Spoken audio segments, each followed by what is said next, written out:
Berjumpa kembali bersama saya Wong Ganteng sak donya. Mohon untuk tidak menyebutkan nama dan identitas sampean dan siapapun, karena percakapan ini saya naikkan ke dalam konten YouTube. Bagaimana ini Mbak? Saya harus berbuat. Sebelumnya terima kasih udah nyambungin ke YouTube ya. Gimana? Masih direkam ini Mbak, masih direkam. Tapi nggak langsung kan? Nggak. Kan? Ya nanti. Harus di share dulu kan ya, di iniin dulu kan. Gimana? Saya itu sebenarnya ada masalah yang sedikit rumit, tapi ingin meluruskan semuanya sebenarnya itu. Siap. Kemarin kan saya nyimak video-video yang sudah kayak gitu. Terima kasih. Terus di sini ada saran yang teman kebetulan tuh, saya itu waktu kemarin kejadian itu udah banget teliti, sudah banget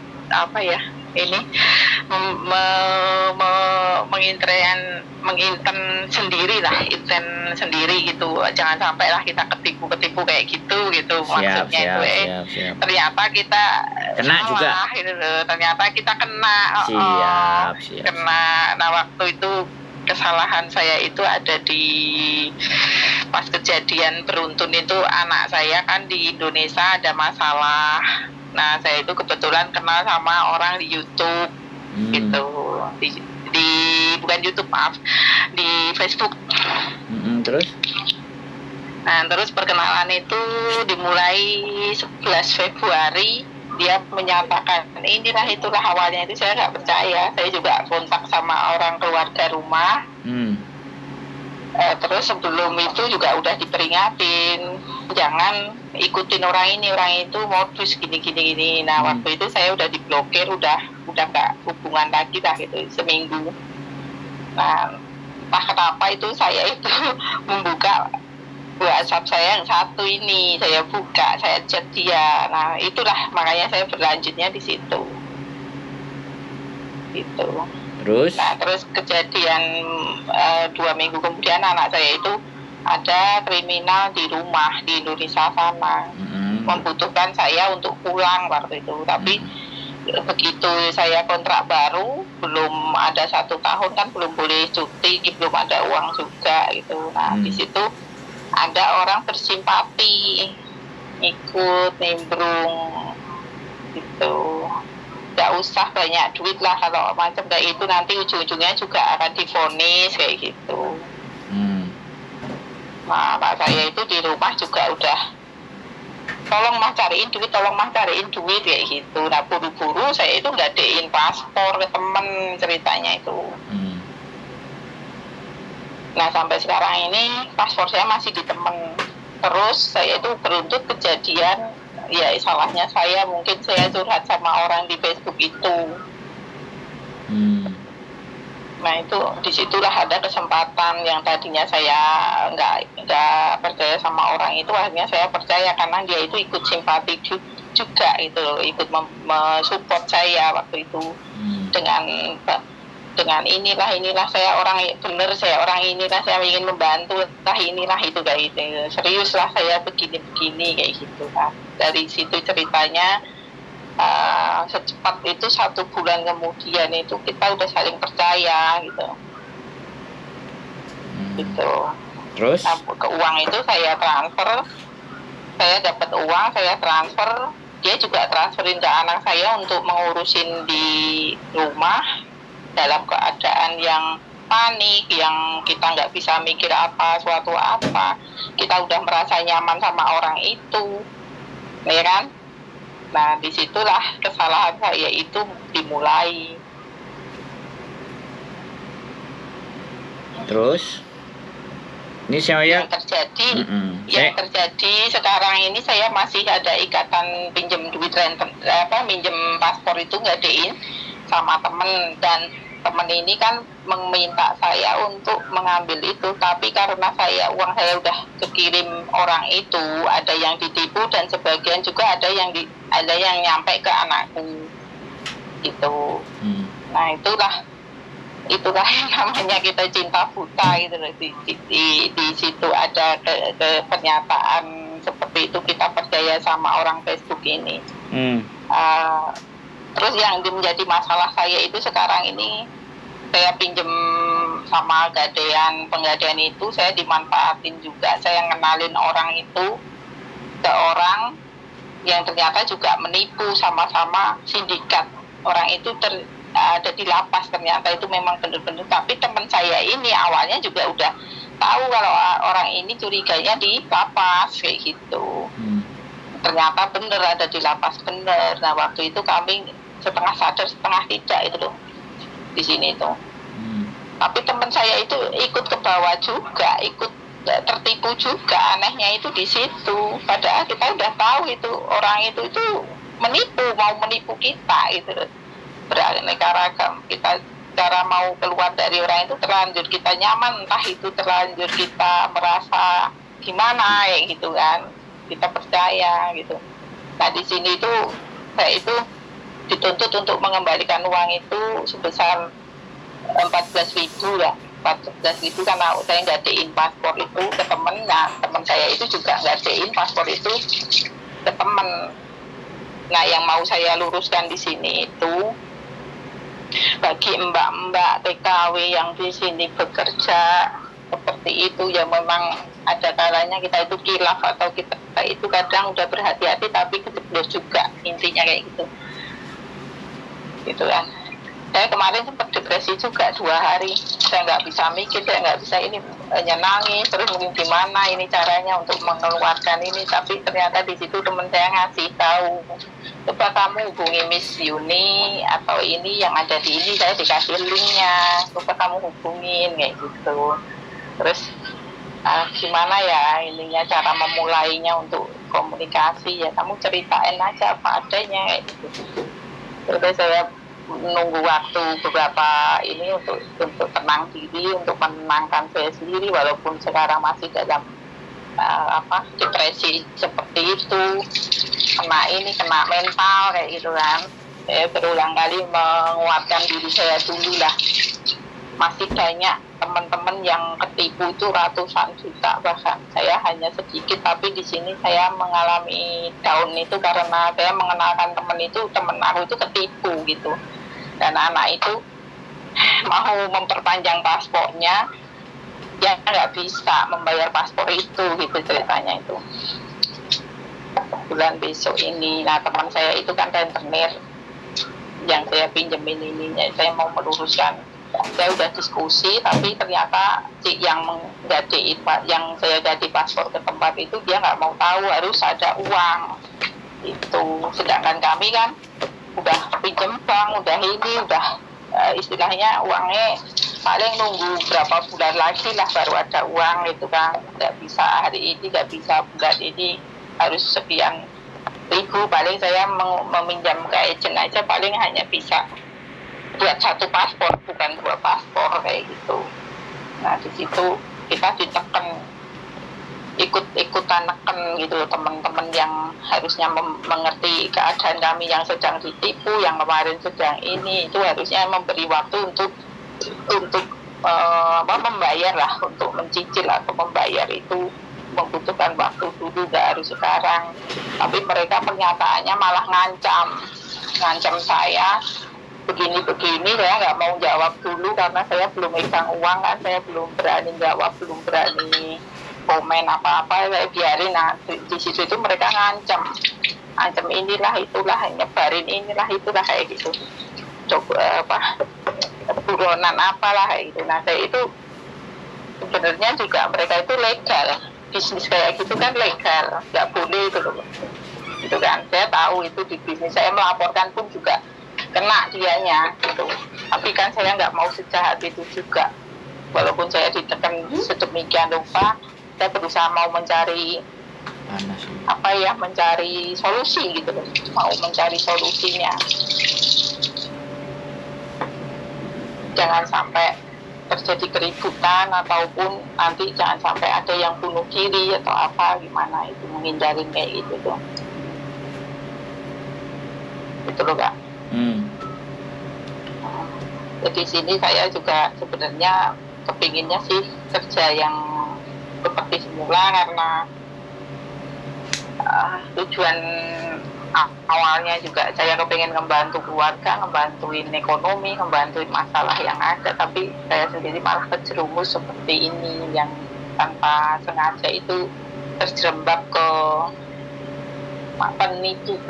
penipuan kayak gitu, penipuan kayak gini. Saya itu salahnya ada main Facebook kayak gitu loh. Untuk saran mbak-mbak mungkin yang belum tahu atau belum pernah ngalamin seperti ini, kejadian seperti ini, mungkin ya kita hilaf atau apa mungkin bisa ikut berpartisipasi, menyadarkan mbak-mbak yang pada main Facebook posting yang sok cantik, sok apa, itu sebenarnya nggak penting, itu banyak mengundang mara bahaya di situ itu, ya kan. Jadi sasarannya apalagi lapas itu, binaan lapas itu, mereka dikasih kerja sama petugas, mungkin ya kita udah nelusurin juga keberadaan penipu ini ternyata ada di lapas narkoba Waikanan kelas 2. Tapi kenyataannya lapor polisi juga belum dirilis. Terus kita lapor sama petugas yang di sana, seolah-olah mereka juga menutupin keberadaan mereka kayak gitu.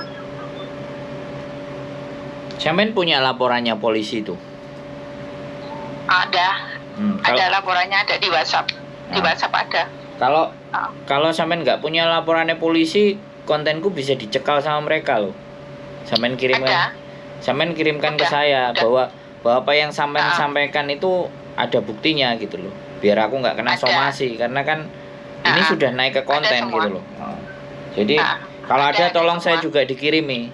Jadi biar dianggapnya saya tidak menyebarkan berita hoak. Iya, betul. Ada semuanya. Sampean tadi menyebarkan lapas, sampean menyebutkan nama lapas, sampean menyebutkan polisi. Kalau saya sampean nggak punya bukti itu, saya nggak bisa naikkan ini konten. Tapi kalau sampean ada buktinya, tunjukin ke saya, oke. Terus saya tanya, sekarang saya tanya, sampean hanya mau cerita, saya dengerin saja, atau ngajak diskusi, atau saya kebagian yang mana ini? Kira-kira? Lebih lengkapnya sih sebenarnya kita nggak terimanya itu ada di konten penanganan dalam penanganan apa ini? Kasus ya, Pak? Ya, lebih ke penanganan kasus penipuan sih sebenarnya. Terus yang kedua itu saya pengen merapikan anak-anak BMI atau ini yang di sini itu jangan main semacam kita butuh kebutuhan itu menggadekan paspor kepada seseorang yang akhirnya kita ada masalah ribut dan mereka berusaha menekan kita sehingga kita itu depresi. Kalau mereka nggak ada peluang, nggak ada minjam, kan nggak mungkin kita akan meminjam kan. Ya sudahlah, kita menerima gaji kita seininya aja mungkin. Karena mereka ada penawaran kayak gini, kita nyari itu, oh di sana ada dana talangan, oh begini caranya. Karena kita ada masalah yang tidak lurus-lurus, yang kita seharusnya lancar atau apa. Karena ini memang ada bunganya kan lumayan. Ya memang persetujuan dari awal juga udah tahu itu 1.000-nya sekian kayak gitu, memang udah ada kesepakatan, tapi karena di luar dugaan atau di luar perencanaan kami di situ ternyata uang kami ditipu sama mereka, akhirnya kita nggak bisa mengembalikan dalam tempo yang singkat kayak gitu. Nah itu untuk perhatian mbak-mbak, mungkin jangan sampai nggadein paspor yang sudah saya alamin ini saya baru pertama kali nggadein paspor dan nggak bisa ngambil karena saya ketipu sama orang yang awalnya saya mau membantu keluarga, tapi pada akhirnya malah saya kejebak sendiri dengan urusan seperti ini karena saya percaya sama orang kayak gitu, sama orang yang di Facebook yang merasa simpati kayak gitu, ternyata mereka ada di luar jalur yang tak seharusnya mengikuti kasus anak saya itu, kasus keluarga kayak gitu. Mungkin dari sini ada cerita udah banyak yang sama, mirip-mirip, hampir-hampir mirip lah di situ. Gitu. ada kesadaran di sisi lain itu ada kesadaran kita itu mau ditipu itu ada, cuman kita mau mengelak itu udah susah kayak gitu. Gimana mau percaya nggak percaya gitu, itu baru berpikir setengah itu udah nyah kayak itu. Entah itu ada kesempatan dalam kesempitan atau bagaimana. Saya sendiri juga sebulan waktu itu sebulan gitu loh, waktu itu hanya 1 bulan aja, nggak lebih dari itu. Gitu. Kejadiannya itu singkat. Terus saya lapor polisi itu tanggal 2 tanggal 7 bulan Mei.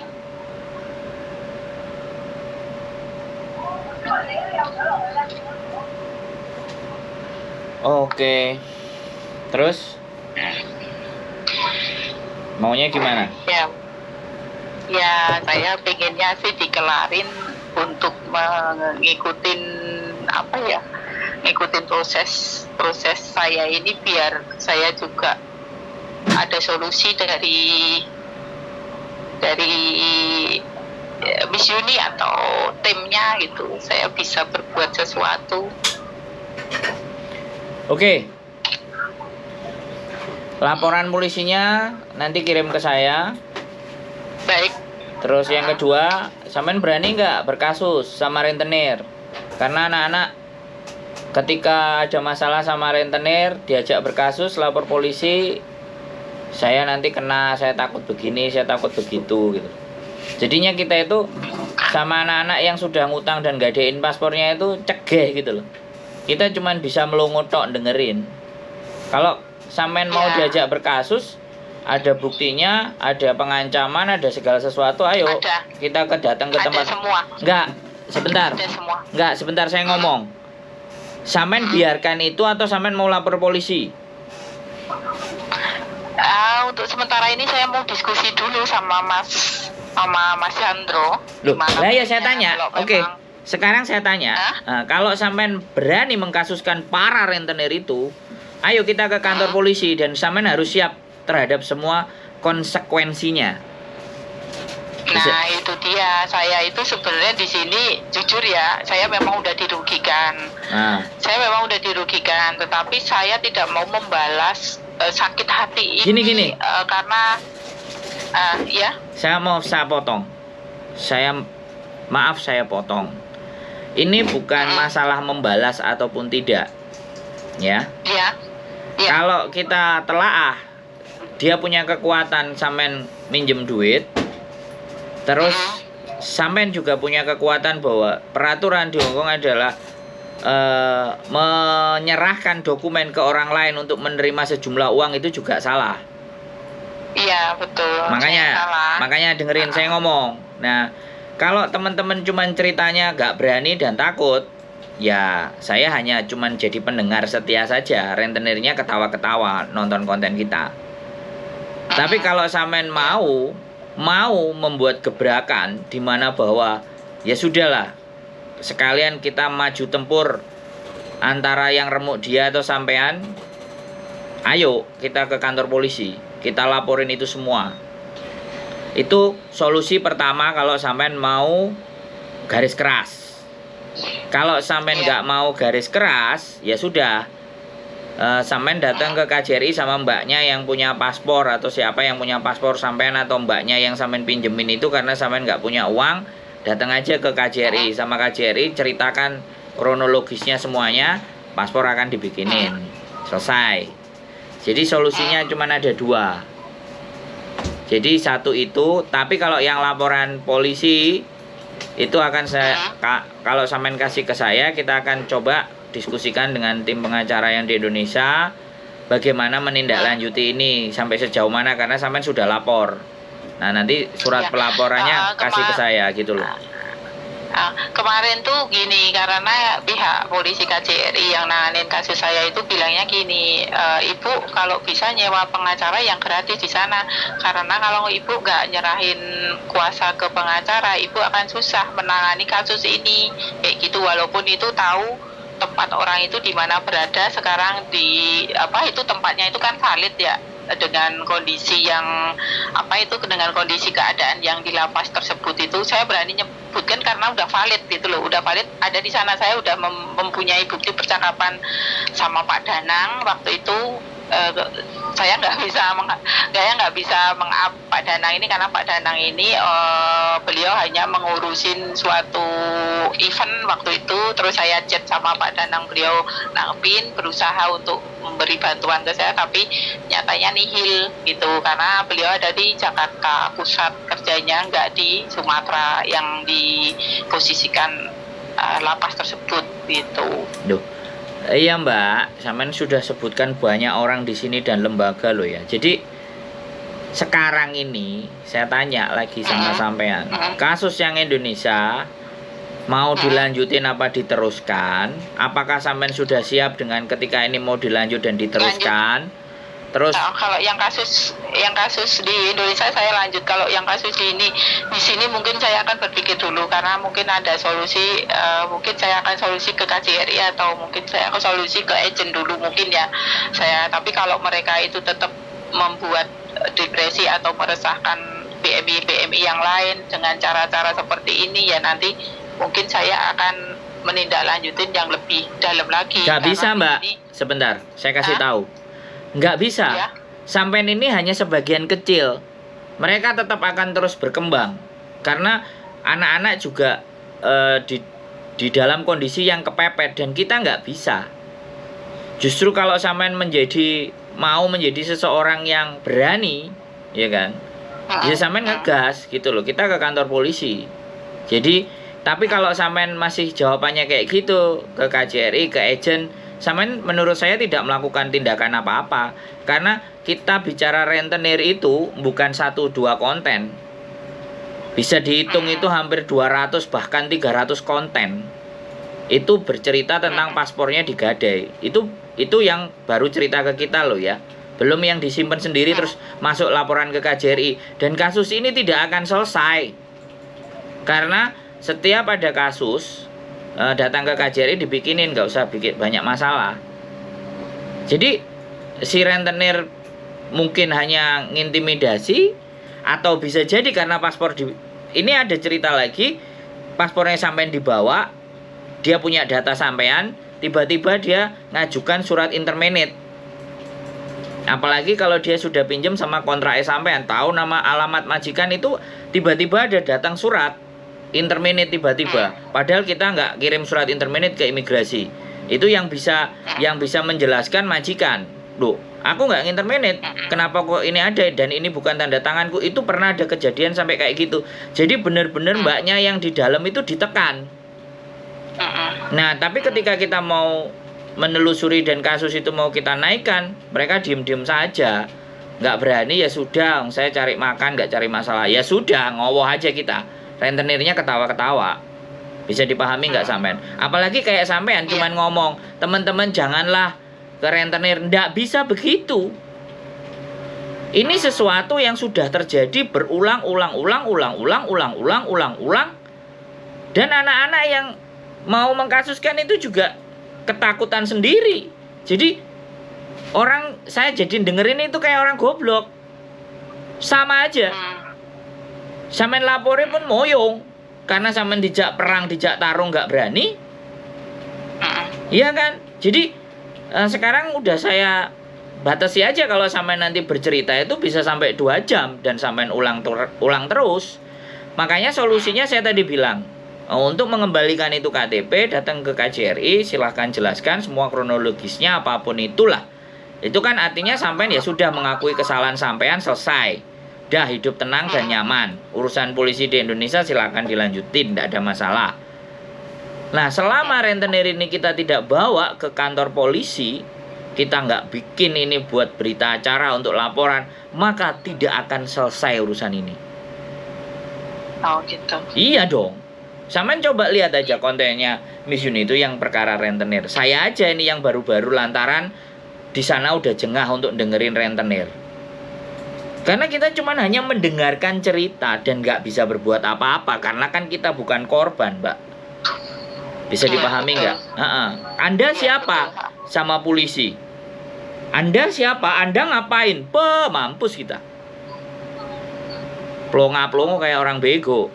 Lah sedangkan yang berkasus takut, diam, ya sudah. Akhirnya itu diterima saja. Jadi pada prinsipnya gini loh. Kesalahan yang sudah dibuat itu ya, sekali lagi, ancaman itu semuanya itu bukan karena siapa-siapa. Memang sampean di awal sudah mengakui sampean salah. Cuman kesalahan itu mau dibayar, maksudnya mau diselesaikan dengan cara yang tenang atau diselesaikan dengan cara yang berbeda. Sampai datang ke KJRI sudah itu kelar solusinya. Paspor sudah diterbitkan lagi.